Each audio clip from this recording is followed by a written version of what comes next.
first time we got together was like we've been together for years. It was incredible.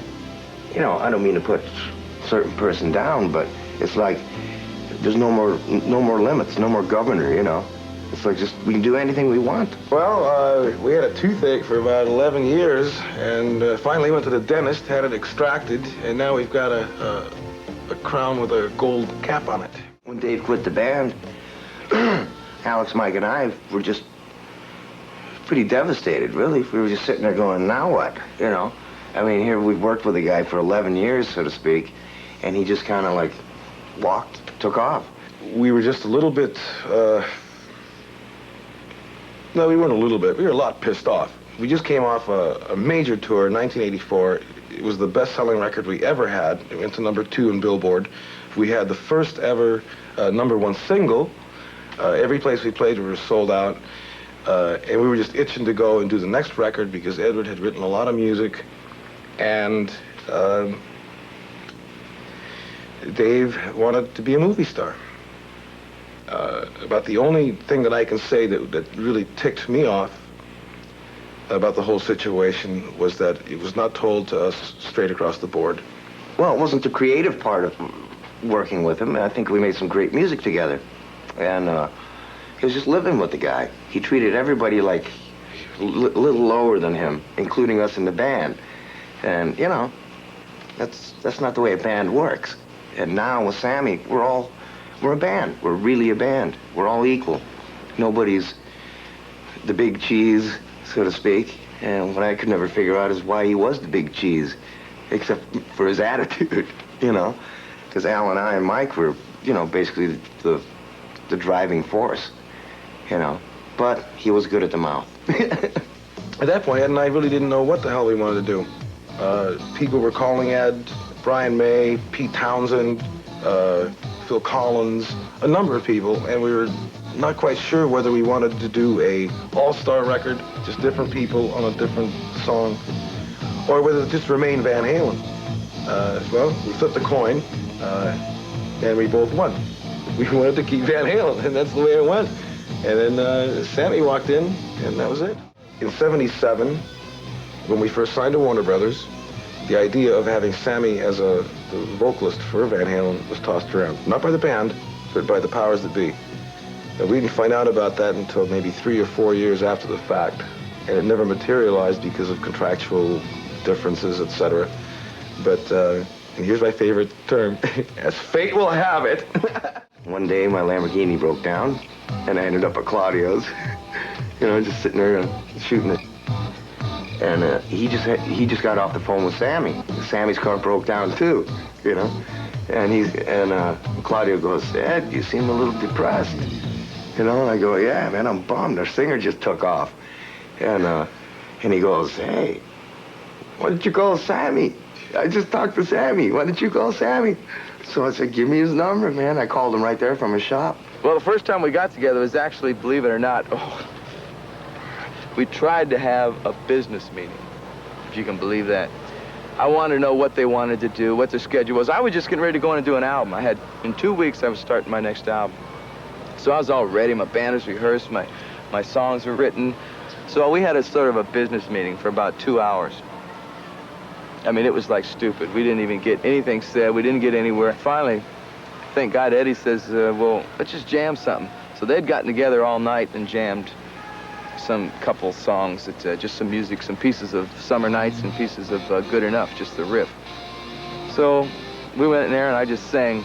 First time they just started playing Summer Nights and I just was scatting around through the verses and I sang Summer Nights. And right off the bat, Sammy just came up with a melody, lyrics, everything. I mean, I was going, where's this guy from, you know? It blew me away. Don Landy was just going, you know, jaws dropped. You know, I remember Don pushed the talkback switch, you know, in the middle of one, and he goes, I think you guys, you know, got a new band happening here.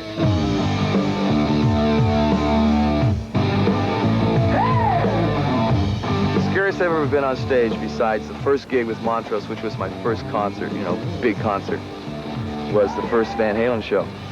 I had butterflies. I was a nervous wreck. I was pacing. I was sweating before I walked out from not warming up, just from tension. I was really, really nervous. My manager did a crazy thing to us. Our manager. He booked us in Shreveport, Louisiana, a town, maybe one of 3 towns in the United States that I've never played because I never had airplay in it. So he starts a tour there, right, where I'm like, Sammy who, you know? The audiences everywhere, including the very first show in Shreveport, everyone just went, "We love you." You know, it was great. 30 seconds into the first song, I got hit with about 20 big giant banners rolled up. So I start unrolling them, looking at them, David Lee Who, you know, some other rude statements, and it really, you know, I can honestly say it encouraged me. They accepted Sammy like he was with us. You know, it's like nobody even cared about Dave, you know? It's like, yeah, Sammy, you know?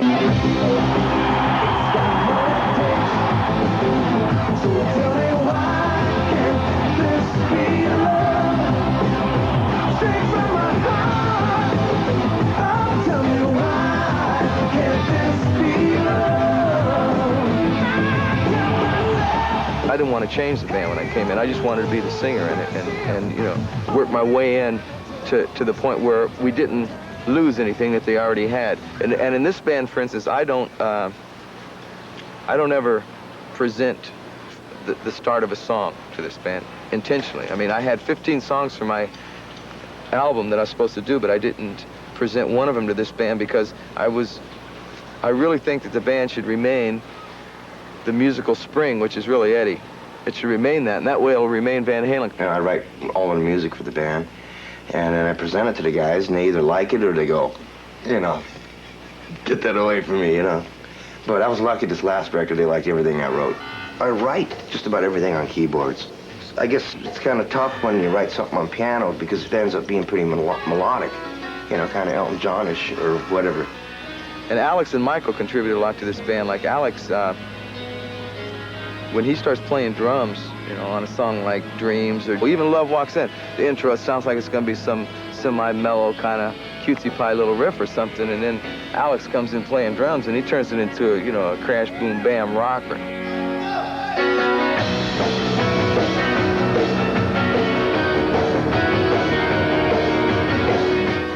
With Michael, the thing that he adds to the band a lot of people don't see is the real high background harmonies.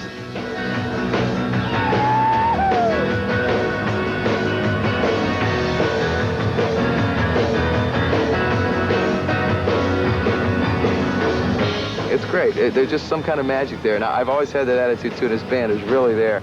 We just start jamming something, some riff, guitar riff, make a song out of it. A lot of times we write together, you know, like that, you know, to where we just kind of do it and carve it out as it's going. And then I'm always the one that gets stuck with having to write the lyrics. The new stuff, when I heard it first, I was like, this is different stuff, you know, because they talk about dreams a lot, and you're thinking, you know, people now, like I'm a senior, you know, and, you know, we're thinking about the future a lot, and it's sort of like in tune to the kids nowadays that, you know, they have a lot of problems thinking about their future life and on. It's quality stuff. I just write a lyric that I feel from my heart, because I got to sing it. So baby,